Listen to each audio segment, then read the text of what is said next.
Bonjour!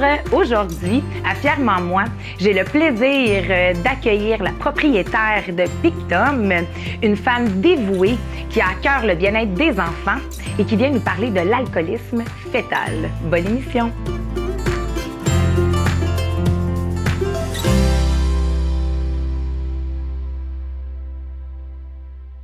Donc, Mélanie, on va parler de l'alcoolisme fœtal, mais avant de rentrer dans le vif du sujet, j'aimerais ça que tu nous parles un peu de ta famille. En fait, moi, je suis maman de 2 enfants de 3 et 4 ans, Alexis et Elliot. Je suis mariée depuis 4 ans. Ça va faire 7 ans que je suis avec mon mari, ça va bien. Avec des enfants, ça va bien, ça toujours... change une vie. C'est cliché de dire que non, ça change pas une vie, mais oui, ça change une vie. Je suis travailleur autonome, en fait, je suis en gestion familiale, j'ai la compagnie Pictum et je suis en développement et tout ça. Donc, t'as de beaux projets et... Oui, de beaux projets. Je suis éducatrice de métier aussi. Mais là, quand justement on a accueilli ma nièce, en fait, on a arrêté le projet parce que c'était difficile. Elle vient avec son bagage et tout ça. Donc, Puis, est-ce que tu peux me parler un petit peu de ça? Quand tu dis on a accueilli ma nièce, tout ça, c'est que tu es en processus d'adoption? Oui, c'est ça. Quand on a su, en fait, la maman, elle était enceinte, nous, le processus s'était déjà fait dans notre tête en se disant, il y a des possibilités que parce qu'il y a des troubles de santé mentale dans les deux parties, si on veut. Donc, nous, le processus était déjà fait. Mon mari était comme un peu plus... était moins... à l'aise? À l'aise avec ça parce qu'on avait déjà 2 enfants. Lui, il y a un garçon aussi à l'époque, il avait 14 ou 15 ans. Oui. Donc, c'était beaucoup. Là. C'était assez. Puis lui, il s'était fait vasectomiser pour pouvoir en avoir d'autres. OK. Donc, fait que là, ce qui devait arriver arriva. Quand on a su que, elle avait accouché, nous, on était la voir à l'hôpital. Puis, mais là, de ça, on a découlé que la maman n'était pas à l'hôpital et tout ça. Donc, l'infirmière nous a pris à part. Puis, on a parlé un peu, là, si jamais il y avait quelque chose, que nous, on était là. Fait que c'est là que ça a découlé. Est-ce que tu peux me parler un petit peu plus? Dans le fond, juste pour être sûr que je comprenne bien, quand elle a accouché de sa fille, elle a quitté l'hôpital.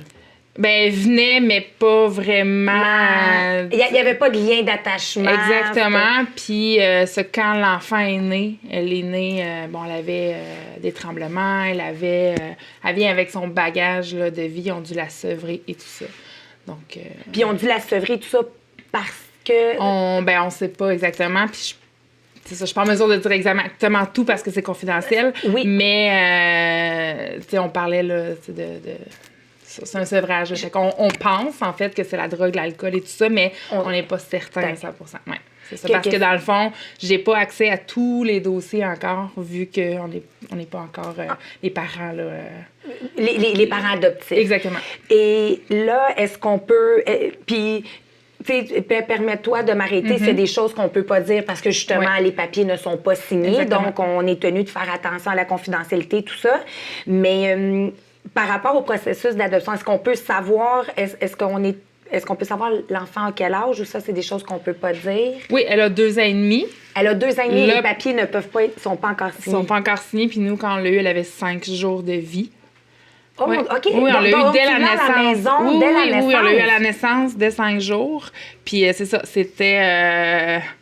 OK, on accepte de prendre l'enfant, ils viennent visiter à la maison. 2 jours après, l'enfant est à la maison. Là. Ça s'est passé vraiment très, très rapidement. Là. Vraiment, c'est comme, OK, on a un bébé, ouais. Fait que dans le fond, de vous amener le bébé, ça se passe très rapidement. Oui. Mais de vous dire, vous allez être les parents adoptifs, ça, c'est un processus. Ça, c'est pas encore fait. Là, on a passé au service d'adoption. Le dossier a passé. Là, on attend un jugement pour l'admissibilité à l'adoption. Mais il reste encore là que c'est encore des termes, c'est long. Moi, j'attends juste le STEM. On dirait que j'ai de la misère aussi à me dire ça va être ma fille. Des fois, je me dis, le système au Québec... On sait jamais. Je vais être crue, mais c'est de la belle merde. Là. OK. Ouais. Non, c'est parfait. C'est ça. Oui. Puis tu dis ça parce qu'il pourrait avoir des chances que la mère biologique reprenne l'enfant. Mais à ce stade-là, je ne crois pas. OK. Mais on ne sait pas. Je veux dire... on sait jamais. Oui, pour vrai, le département de la protection de la jeunesse, quand même... sont loadés de dossiers. Moi, je trouve qu'on n'a pas le soutien qu'on devrait avoir quand on a reçu... je dis ça, mais reçu un enfant. Là. Moi, ça a pris 6 à 9 mois avant qu'ils viennent rencontrer l'enfant pour faire un suivi. Je me dis, moi, j'étais fâchée. À la maison? Oui, moi, je me dis, c'est quand même un enfant avec des problèmes. Problématique. Oui, oui. Là, les bébés, tout ça, mais c'est le respect de l'enfant. Moi, j'étais fâchée pour l'enfant. Je sais très bien que je suis capable de m'en occuper. Là. Oui, oui. Mais c'est par respect pour l'enfant. Mais il y a tellement de cas problématiques autres. Elle savait, dans le fond, qu'elle était bien. Fait qu'ils ont fait comme, OK. Mais ils savaient qu'elle était bien, mais pas assez pour accélérer le dossier pour signer pour l'adoption. Exactement. C'est ça. Là, la maman est comme revenue. Fait que là, des fois, ça retarde un petit peu. Puis malgré tout ça, même quand la maman est revenue, elle aurait pu... Ben là, c'est ça. On l'a eu quand elle a eu 5 jours. À 2 mois, elle est retournée 3 semaines chez maman. Ça n'a pas fonctionné. Elle est revenue, mais c'est... ils ont essayé, dans le fond. Ils ont comme pas le choix. C'est leur mission de réessayer. Comment vous êtes sentie? Ben moi, honnêtement, la fille de la DPJ a dit c'est la première fois que j'enlève un enfant d'une famille d'accueil que je me sens déchirée. Parce que dans le fond, ces enfants essayaient, tu sais, dans le fond, avec la mère. Puis moi, c'est comme... j'ai pas voulu dire bye, là. C'était déchirant, là. Tu sais, puis elle avait juste 2 mois, là. C'était pour moi, tu m'enlevais ma fille, là. Puis tes enfants, tes deux enfants, ils devaient pas comprendre non plus. Ils ont beau être jeunes, mais ils devaient la chercher. Ben au début, c'était mon oncle, ma tante, parce qu'on savait pas trop. On l'accueillait à la maison, mais le processus d'adoption, c'était pas quelque chose qu'on envisageait parce qu'on pensait que les parents seraient pris en main, puis finalement, c'est pas le cas. Mais ça, c'était mon oncle, ma tante. Puis, tu sais, ma fille était peut-être un petit peu plus vieille pour assimiler ça. Oui. Mon garçon, non. Okay. Mon garçon, lui, c'est sa sœur. Ça a toujours été sa sœur. Puis, ouais. OK. Fait que, mais là, jusqu'au dernier jugement, où ce que, tu sais, le juge a dit, tu sais, jusqu'à maintenant, vous faisiez attention, mais, tu sais, faites-vous appeler. Fait que, tu sais, c'est pas encore... elle n'est pas encore adoptée, mais on s'enligne vers ça. Sauf que c'est tout le côté légal, là, qui est long et laborieux. Oui, c'est ça. Puis ça doit... Dans le fond, tu as 2 enfants déjà. Oui. On sait qu'elle vivait du sevrage. Est-ce que tu as vu une grosse différence par rapport à... Parce que tu avais déjà vécu 2 fois avoir un petit poupon à la maison, bien, je te dirais que... très... au niveau tu parles du comportement, là? Oui. Est-ce que tu as vu une différence par rapport à ça? Plus difficile, plus laborieuse? Oui, plus difficile. Elle plairait vraiment beaucoup, beaucoup. Mais elle était rapidement à faire ses nuits, par exemple. OK. Oui, mais tu sais, elle est plus colérique. Je te dirais, c'est un enfant qui est plus intense. Oui. Puis, tu sais, jusqu'à récemment, je me posais plus trop de questions. Tu sais, on dirait qu'on était comme rendu habitués à son comportement. Puis là, c'est le Terrible 2. Oui, je comprends, mais c'est exponentiel. Là. OK. Puis c'est drôle parce que la garderie, là, on fait un suivi aussi pour le syndrome. Puis eux, ils voyaient pas trop de différence, tout ça. Mais tu sais, moi, ce que je pense, en fait, c'est que, tu sais, dans une garderie, c'est son rôle à l'éducatrice que si vraiment, tu sais, on a un rôle aussi en tant que parent, mais à l'éducatrice de vraiment prendre en charge l'enfant aussitôt qu'il y a quelque chose, puis sont plus, tu sais, sont avec des jeunes de leur âge, on dirait, sont plus encadrés. Puis, tu sais, ça ne cacherait pas dans la routine de tous les jours, des fois, t'as pas toujours le temps là, d'arrêter, puis, tu sais, j'en ai 2 autres, fait que... C'est peut-être pour ça, les crises... Puis t'as le ménage, puis le souper à faire, tout ça, c'est une autre réalité, là. Oui, fait que là, si je me dis, tu sais, il y a un clash là, entre la garderie et la maison, tu sais, c'est-tu moi? Non, tu sais, je veux dire... Ça, c'est bien. Fait que tu te l'es posé. Est-ce que tu te l'es déjà posé, cette question-là? Oui, c'est ça. Oui, tu sais, mais pourtant, tu sais, tout va bien, là. Tu sais, mais oui, je me l'ai posé la question. Est-ce qu'il va y avoir des séquelles à long terme permanentes par rapport à ça? Est-ce que... Qu'est-ce que tu veux dire? Est-ce que, dans le sens, par rapport, parce qu'on sait qu'elle vivait un sevrage, tout ça, est-ce qu'elle va avoir des séquelles au niveau de la concentration? Est-ce qu'elle va avoir de la misère à lire, à écrire? Ça, je le sais pas. Ça, c'est des choses qu'on ne sait pas. Ça, je sais pas. OK. Mais, ben là, c'est ça. La raison pour laquelle je suis ici, dans le fond, aujourd'hui, c'est pour passer le message, pour parler du syndrome de l'alcoolisation fœtale ou du trouble du spectre de l'alcoolisation fœtale. Dans le fond, pour de comparer les deux, dans le fond, le trouble du spectre de l'alcoolisation fœtale, c'est comme, mettons, un trouble de l'autisme. Ils ont certaines caractéristiques du syndrome de l'alcoolisation fœtale, mais ils n'ont pas tous. Parce que le syndrome de l'alcoolisation fœtale, c'est vraiment...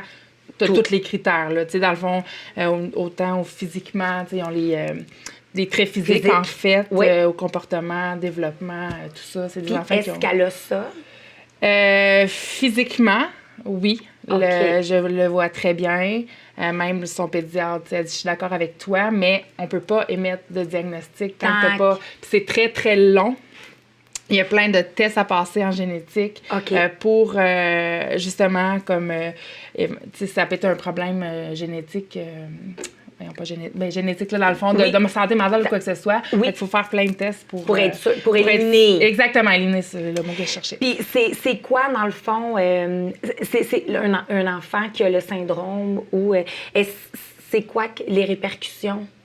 Problème d'apprentissage, problème dans le comportement. C'est des enfants qui ont de la misère, très, très désorganisés. Ils ont besoin d'encadrement. Mais tu sais, c'est à nouveau, comme je dis, c'est vraiment... Il y en a qui peuvent avoir été exposés à l'alcool puis avoir pas de séquelles du tout, Oui. mais on le sait pas. Fait que, tu sais, de se dire, je vais boire un verre puis je prends une chance. Tu sais, moi, je suis là ici aussi aujourd'hui pour dire, c'est tolérance zéro. Tu sais, on sait pas à quel stade de développement que si on prend un verre de vin, l'enfant peut avoir des séquelles. C'est des ravages importants, là. Vraiment, là. Puis, parce qu'il n'y a pas d'études qui a été faite? Il n'y a pas d'études, dans le fond, que, ben OK, tu prends un verre à 6 mois, c'est correct. Si tu en prends à 3 mois, c'est pas correct. On ne sait pas à quel stade de développement. Tu sais, juste un verre de vin peut faire que ton enfant a le syndrome de Covette. Fait que dans le fond, avoir le syndrome, c'est pas nécessairement parce que la maman, elle a été alcoolique. Oui. OK. Oui. Tu as le OK. syndrome de la causation fétale. Ça... OK. Fait que ça, c'est parce que vraiment, on a consommé énormément. Oui. Mais dans le fond, c'est pas parce que la mère a consommé que nécessairement l'enfant va avoir le syndrome, mais dans pas mal possiblement les cas, là. Puis est-ce va qu'on avoir le sait c'est syndrome. quoi le pourcentage? Est-ce qu'il y a un haut pourcentage de bébés comme ça? Parce que tantôt, quand tu me parlais, tu disais, bon, la DPJ veut pas, ils ont énormément de demandes. Là, ils savaient qu'ils étaient bien avec moi, fait qu'ils ont Ils comme... savent même pas c'est quoi le syndrome de la causation fétale. J'ai posé la question, puis la travailleuse sociale me dit, mais moi, je sais pas c'est quoi. Fait qu'ils sont pas informés, peu informés. Même les gynécologues, médecins. Moi, je me souviens, quand j'ai eu mes enfants, on m'a pas dit, mais bois pas d'alcool, c'est dangereux. Ouais. Il n'y a pas de suivi qui a été fait. Je sais que j'ai pas le droit de manger du poisson cru. Je sais que j'ai pas le droit de changer la litière, mais de boire un verre, on me l'a pas dit. Tu sais, je sais par conscience que je bois pas enceinte, là. Oui. Puis c'est ça, c'est... Puis la chose que je trouvais importante de mentionner, c'est que avant, quand on s'est parlé, tout ça, tu me dis, tu sais, je suis pas quelqu'un qui est anti-alcool. exactement. J'aime ça prendre un verre. Ouais. Tu sais, j'ai rien contre juste ça. de se conscientiser, de se responsabiliser. Moi, je pense... Le temps de la grossesse. Exactement. Tu sais, je veux dire que personne ne te l'a dit. OK, c'est correct. Ça, il y a de l'éducation au niveau de la société, je pense. Oui. Mais tu as une conscience. Tu sais que tu n'iras pas donner de l'alcool à ton enfant s'il y avait 2 ans. Bien, c'est la même chose, tu sais. Puis c'est dommage que le fœtus ne soit pas reconnu au Québec parce que c'est, selon moi, un acte criminel. Parce que, comme je dis, tu n'iras pas donner de l'alcool à ton enfant de 2 ans. Pourquoi est-ce que tu en prends quand tu sais que ça va directement dans son sang? Tu sais, fait que... Puis qui se nourrit, dans le fond. Exactement. C'est directement. Puis je connais une femme que elle, sa fille, elle a vraiment le syndrome de la causation fétale, mais comme dernier degré. Oui. Puis quand la maman biologique a accouché, le placenta sentait le fond de tonne. Oh mon Dieu. Oui, vraiment. C'est directement. Là. Puis est-ce qu'il y a des enfants qui peuvent en mourir? Est-ce qu'il y en a qui peuvent être Mais l'espérance handicapés? de vie que j'ai lue, c'est 30 ans. Oh. Que j'ai lu. Mais est-ce que c'est vraiment vrai, tu sais, comme les trisomiques, là? Oui, Tu sais, oui. c'est un certain âge. Puis moi, Oui. j'ai le voisin de mon père qui a 52 ans qui est encore en vie. OK. Fait que est-ce que c'est vrai? Je ne sais pas. Mais ce que j'ai lu, moi, c'est 30 ans.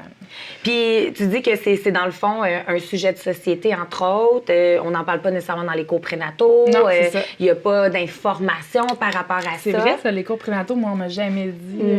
On n'en parle pas nécessairement. Même quand on parle de la nutrition, on dit que l'alcool, bon, on doit pas, tu sais, c'est pas nécessairement bon, mais je veux dire, on parle pas du syndrome, on parle pas que l'alcool va directement dans le placenta, la même chose que la drogue, finalement.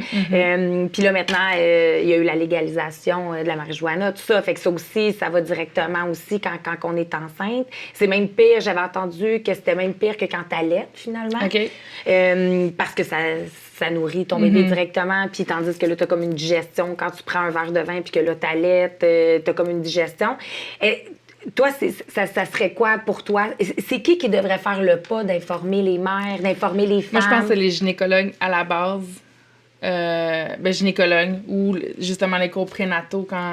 Tout le long du suivi de la grossesse, je pense que tous les gens que tu rencontres, soit professionnels ou peu importe, là, qu'il y ait une sensibilisation qui se fasse à ce niveau-là, parce que si tu mets la vie d'un enfant, tu sais, dans le fond, c'est ton choix de vouloir prendre l'alcool, mais c'est pas son choix d'avoir les répercussions parce que toi, tu as choisi ça. Puis souvent, ils n'assument pas les répercussions qui viennent avec. C'est exactement. Est-ce que la personne qui avait la petite dans son ventre, je m'excuse, là, c'est comme la maman biologique. La maman biologique. Est-ce qu'elle avait le désir d'avoir un enfant après ma barre? Est-ce que tu crois qu'elle avait ce désir? Elle le fait parce que... Bon, moi, je connais tout je peux pas tout dévoiler, mais elle le fait pour faire plaisir. Plaisir au conjoint. Exactement. OK. Elle en avait déjà 2 garçons. Oh mon Dieu, OK. Oui, puis c'était pour faire plaisir à son conjoint, tout simplement. Je vais arrêter là parce que je n'ai pas le droit, mais... Puis finalement, un coup qu'elle l'a eu, elle a fait, bah non. Puis là, dans le fond, les circonstances aussi, quand elle était enceinte, si c'était un garçon, elle en voulait pas. Bon, là, elle sait que c'est une fille, mais là, plein de choses, elle voulait se faire avorter, bref, plein de choses qui s'est passées, là, mais... Est-ce que tu crois aussi qu'il y a peut-être aussi, entre autres, une conscience... la société devrait avoir une conscience, puis de peut-être mettre des choses un petit peu... sans y aller dans... Comment je pourrais dire ça? On a chacun une liberté en tant que personne, tout ça. Mais est-ce que tu crois que c'est notre devoir aussi de dire, à un moment donné, il y a comme la... Moi, je pense que quand tu prends la décision de devenir parent, first, tu devrais te poser la question, pourquoi j'ai envie d'être parent? Puis ce serait quoi mon rôle en tant que parent? Puis si je suis prête en tant que parent. Tu sais, si tu as des problèmes de santé mentale, moi, j'en ai des problèmes de santé mentale, je fais de l'anxiété, tout ça, puis j'ai des enfants. Mais je veux dire, tu sais, toxicomanie, alcoolisme, tout ça. Oui. Moi, je pense que tu devrais régler ton problème avant de penser à avoir des enfants. En tout cas, je pense, là. Puis est-ce que tu penses que c'est... Nous, la société, on laisse ça trop libre parce que, dans le fond, sûrement que le gynécologue, quand il la rencontrait, il voyait déjà qu'elle était désorganisée, elle devait déjà... Tu sais, je veux dire, il y a quand même des signes qui viennent... Moi, je dis toujours à la blague, tu sais, quand il y a des... Quand tu rencontres ce genre de personnes-là, que tu vois qu'elles sont désorganisées, puis tout ça, moi, je pense que Là, je vais être crue, là, mais je pense qu'on devrait proposer la ligature des trompes. Oui. Vraiment, tout simplement. Est-ce que tu crois qu'on devrait proposer ou à un moment donné, quand ça fait trop de fois, on devrait ligaturer, on t'accouche en ligature? Très accru, là, mais très authentique dans ce que je dis. Oui, on devrait dire, mais je pense que madame, on va vous faire la ligature des trompes. Oui. Mais je te comprends là-dedans dans le sens qu'en plus, la société d'aujourd'hui, notre système de santé, on a de la misère. On a de la misère à prendre soin des parents qui veulent s'investir auprès de leurs enfants. Exactement. Donc, à un moment donné, il faut comme faire attention à tout ça, de dire, OK, on les laisse faire, on les laisse avoir des enfants à répétition, même quand on sait qu'ils sont désorganisés. Il y en a des fois qui ont des rythmes de vie, des fois que, bon, ils voient un cafard, puis après ça, ils se remontent, puis tout ça. Mais toi, tu serais... Oh oui, vraiment, vraiment. Moi, je signerais une pétition demain matin pour la ligature des trompes quand t'es... Tu sais, je veux pas, comme, mettre tout le monde dans le même panier. Tu sais, on a des troubles de santé mentale. Oui, c'est correct, mais tu sais, je veux dire, gère-toi, assume-toi, puis après, deviens parent. Moi, je pense que, oui, il y a beaucoup d'éducation à faire. Tu sais, on est très écologique, on veut faire attention à l'environnement, mais c'est correct. Sauf qu'il y a d'autres choses aussi. Oui. Que de se conscientiser en tant qu'humain. Puis on se ferme les yeux par rapport à... Parce que souvent, on dit toujours le social, c'est pas payant. Mais toi, mettons, j'imagine, est-ce que tu savais c'est quoi le syndrome de localisation fœtale? Est-ce que tu sais en général c'est quoi, mettons. Même moi, avant d'avoir un enfant qui peut-être, parce que là, on sait pas totalement vraiment ça a le diagnostic, mais on est en processus de, puis de toute façon, il y a plein d'autres enfants qui le sont, je le savais pas. Non, J'avais jamais entendu le mot SAF. Non, c'est pas normal. C'est le mot quoi? Excuse-moi. Le SAF, le syndrome de localisation fétale. C'est juste un diminutif. Un diminutif. Ouais. Est-ce qu'il y a des... parce que là, tu dis en plus que tu n'as pas nécessairement eu d'aide. Hein? Non. Si ça n'avait pas été quelqu'un de près de toi, dans le sens pas près, mais je veux dire... Est-ce que je m'aurais questionné? Parce que dans le fond, toi et ton conjoint, vous n'aviez pas l'intention d'avoir un autre enfant, là. D'avoir un troisième enfant. Ben, un quatrième, parce que ton conjoint a un. Ouais, non. Non. C'est vraiment cet événement-là qui a fait... Oui. Puis, tu sais, comme jusqu'à récemment, ça aussi, je vais aller là. Je me suis dit, est-ce qu'on la remet? Parce que c'était très difficile. Puis des fois, je me rends compte que ça m'enlève, c'est triste de dire ça m'enlève des moments de qualité avec mes enfants parce qu'ils sont jeunes, tu sais. Puis eux, c'est, comme on disait tantôt, c'est le moment présent. C'est là, puis des fois, je suis seule, puis là, il y a une crise, il faut que je la gère, puis là, l'autre qui... Fait que des fois, ça m'enlève... J'ai l'impression que ça m'enlève des moments de qualité, mais en même temps, je me dis, tu sais, c'est notre choix, je vais l'assumer, puis, tu sais, je l'aime, là. Pour moi, c'est ma fille, sauf que c'est difficile au quotidien, là. C'est difficile au quotidien, puis de l'accepter. Est-ce que... Puis là, ça va être un peu, moi aussi, là, un peu cru ce que je vais te demander, mais si c'était à refaire, est-ce que tu t'aurais laissé t'attacher à cet enfant-là, sachant tout ça? Je vais être plate, mais je crois que j'aurais laissé passer. Oui. Parce que tu savais, tu sais. Bien, parce qu'on sait jamais dans quoi on s'embarque quand on décide d'adopter quelqu'un, d'adopter un enfant. Si j'avais pas eu d'autres enfants, c'est sûr que... Mais c'est pas le fait qu'elle a le syndrome de localisation fétale, c'est vraiment on pense, c'est là, que t'étais pas... J'étais pas préparée à ça, à en avoir 3 mois, là, dans mon passé, là. J'avais vraiment beaucoup de la misère à tomber enceinte. J'étais infertile inexpliquée. Les gens comprenaient pas pourquoi j'arrivais pas à tomber enceinte. J'ai connu mon mari, c'était comme... Puis je fais de l'endométriose. Fait que moi, j'ai dit, garde, si t'en veux pas d'autres, c'est fini. On passe à un autre appel. Finalement, il a dit non, j'en veux un. Fait qu'on a essayé un an après. Je tombe enceinte de ma fille. Après ça, je tombe enceinte de mon garçon. OK. Fait que c'était le match après. Ouais, après mon garçon, j'ai retombé enceinte. Mais on faisait le coït interrompu, ça, regarde. Là, la machine était partie, tu sais. Puis là, finalement, je l'ai perdu. Puis l'enfant est arrivé. Mais je me souviens plus de ta question du départ. Non, c'est parfait. T'as répondu. C'est parfait, Mélanie. Est-ce qu'il y a des gens dans ta famille ou dans ton entourage... Exemple, parce que c'est sûr que là, tu vas quand tu vas dans des fêtes, tu vas dans... C'est sûr que là, il la voit, il voit les crises que tu peux faire. Il doit avoir des fois aussi des clashs. Il doit avoir des comportements que tes enfants veulent pas à cause qu'elle fait des crises. Il doit les répéter. Je dirais que non. On dirait qu'elle est ailleurs. C'est drôle, ailleurs que la maison. Les gens, tu sais, sont là, puis... Fait qu'elle a de l'attention. Elle a beaucoup besoin de beaucoup d'attention. Tu sais, comme le soir, des fois, elle a juste besoin d'avoir sa bouteille de lait sans nécessairement l'avoir. Elle fait juste se coller contre. Fait que, tu sais, je pense que plus qu'elle est emmitouflée, plus qu'il y a moins de crises. OK, mieux elle est. Oui, exactement. Puis là, le fait qu'à la maison, ben là, ton garçon, ta fille, il te demande de l'attention, ben là, c'est à ces moments-là qu'il y a de la crise. Je travaille autonome. Oui. Aussi, fait que j'ai beaucoup la tête. Oui, fait que peut-être aussi, là, tu sais, c'est peut-être juste une question contextuelle aussi, avec quelques petites caractéristiques, mais c'est ça. Est-ce que ton mari, des fois, il te l'a reproché d'avoir fait cette demande-là? Quand il y a des moments difficiles. C'est sûr qu'il y a tous des moments beaux, même moi, avec mes enfants, il y a des moments beaux, puis il y a des fois des moments que je m'auto-punis. Ça vient de son côté à lui. Je veux dire, l'enfant vient de son côté à lui. Malgré ça? Parce que, est-ce que des fois que... Ben, c'est lui qui l'a apporté? Qui a apporté, dans le fond? Je ne savais pas poser ça. C'est moi. OK. Oui, parce que moi, ça va de soi. Je voulais des enfants. Puis moi, je me suis toujours dit, puis là, on rit avec ça, mais moi, là, j'aimerais ça avoir des enfants à besoin des défis. Là, moi. Oui. C'est arrivé. Je veux dire, tu demandes, tu recevras, ben c'est ça. Mais non, je pense qu'on était à un stade à un moment donné que, ben là, on a encore le choix de la remettre, tu sais. Mais tu sais, j'aime pas ça me poser ce genre de questions-là, mais en même temps, tu te dis... Non, mais je trouve ça bien. Ta vie, je trouve ça bien que tu l'exposes parce qu'il y en a qui disent pas les vraies choses. Ouais. Puis ils disent des choses pour faire plaisir puis paraître bien. Je trouve ça bien que tu t'ouvres puis que tu dises vraiment c'est quoi les vrais sentiments. Parce qu'en même temps, il y en a peut-être qui le vivent autant pour... C'est mon histoire. C'est ça, exact. C'est ton histoire. Fait qu'en fait, il n'y a jamais eu de petites chicanes ou de... C'est plus moi qui a remis un peu dans la face. Okay. Parce que, tu sais, dans le fond, c'est moi qui ai fait tous les choix de changer de carrière. Ben, tu sais, changer de carrière, me rediriger ailleurs, changer ma voiture.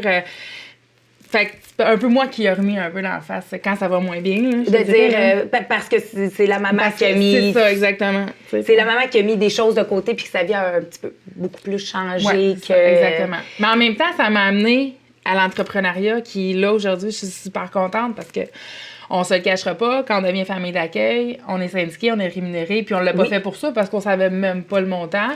Puis ça m'a amené à partir mon entreprise qui, donc, de fil en aiguille, j'ai racheté une entreprise. Mais sinon, tu sais, j'aurais peut-être pas pu faire ça si j'avais pas accueilli l'enfant. Fait que comme je dis, moi, dans la vie, chaque chose t'a apporté. Ouais, exactement. Si tu voulais que quelque chose change, là, tu sais, comme là... ça serait quoi? Ça serait quoi ton idéal? C'est quoi ton idéologie, là? Ça serait que le gouvernement mette des fonds pour en parler plus? Il n'y a pas de... Que les femmes, entre nous, on se conscientise puis qu'on dise, excuse... Un centre multidisciplinaire, il n'y en a pas pour vraiment ce genre de diagnostic-là, ce genre de... Tu sais, il y a beaucoup... Puis c'est pas... Les écoles sont pas adaptées, on sait déjà, le TDAH, c'est pas adapté. Peut-être faire des formations, je sais pas, quelque chose, c'est que d'en parler un peu plus, là.